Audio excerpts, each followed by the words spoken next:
ગુજરાતભરના તાજા અને સચોટ સમાચાર મેળવવા માટે અમારી રાષ્ટ્રીય સમાચાર ચેનલને સબસ્ક્રાઇબ કરો અને બેલ આઇકન પર ક્લિક કરો। ઉત્તરાયણ પર્વને લઈ મોટી સંખ્યામાં લોકો પતંગ ઉડાવશે અને આ પતંગના દોરાથી અસંખ્ય પક્ષીઓ પણ ઘાયલ થશે।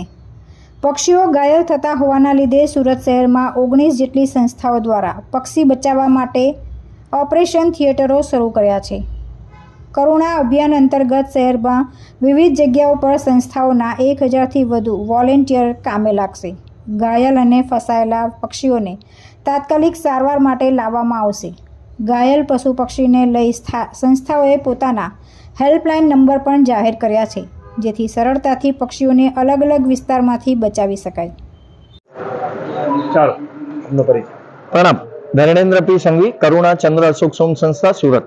ઉત્તરાયણ પર્વને લઈને કઈ રીતનું આખું આયોજન છે અને કઈ રીતે પક્ષીઓને બચાવવાની કામગીરી?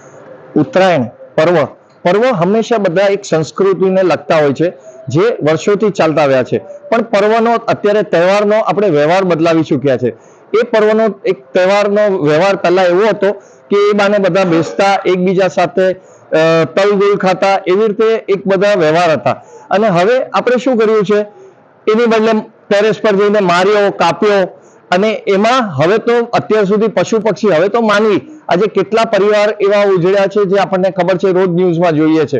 તો એ તહેવારને જો વ્યવહાર પ્રમાણે ઉજવવામાં આવે તો વધારે અતિ આનંદદાયક છે, જેની સીડી અમે 1 મહિના અગાઉ બધાને બતાવીએ છીએ, અવેરનેસ કરીએ છીએ। તે છતાં પણ જો પક્ષીઓ ઘવાય તો એની માટે હંગામી સારવાર કેન્દ્ર આમ તો રેગ્યુલર ચાલતું જ હોય છે, પણ અત્યારે ખાસ આણંદ વેટનરી ડોક્ટરની ટીમના અમને સપોર્ટ મળે છે। એટલે એ પશુ પક્ષી ના સ્પેશિયાલિસ્ટ ડોક્ટરો આવી અને અહીં એની સારવારની આખી આઈસીયુ યુનિટ ઊભું કરવામાં આવ્યું છે ચોક બજારમાં। ત્યાં આપ પક્ષી લાવી શકો છો અથવા અમારા નંબરનો સંપર્ક કરી અને એ પક્ષી બચાવવામાં સફળતા મેળવી શકો છો।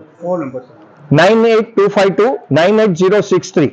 અને આ નંબરમાં બીજું એક છે કે તમે ખાલી પ્રણામ લખીને મોકલશો વોટ્સએપ પર, તો આખા ગુજરાતના એવા નંબરો જે એમાં છે એ બધા મળી શકશે। કોઈ અમદાવાદનો નંબર, ક્યારેક અમને બધી વાર એવા ફોન આવતા હોય છે, તો આ નંબર પર પ્રણામ લખશો એટલે અલગ અલગ સિટીના બી કોન્ટેક્ટ નંબર એમાંથી મળી શકશે।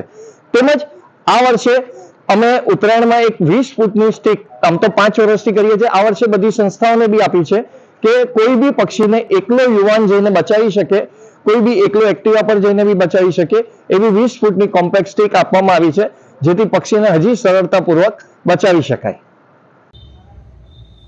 તુલસી શર્મા સાથે રાષ્ટ્રીય સમાચાર, સુરત।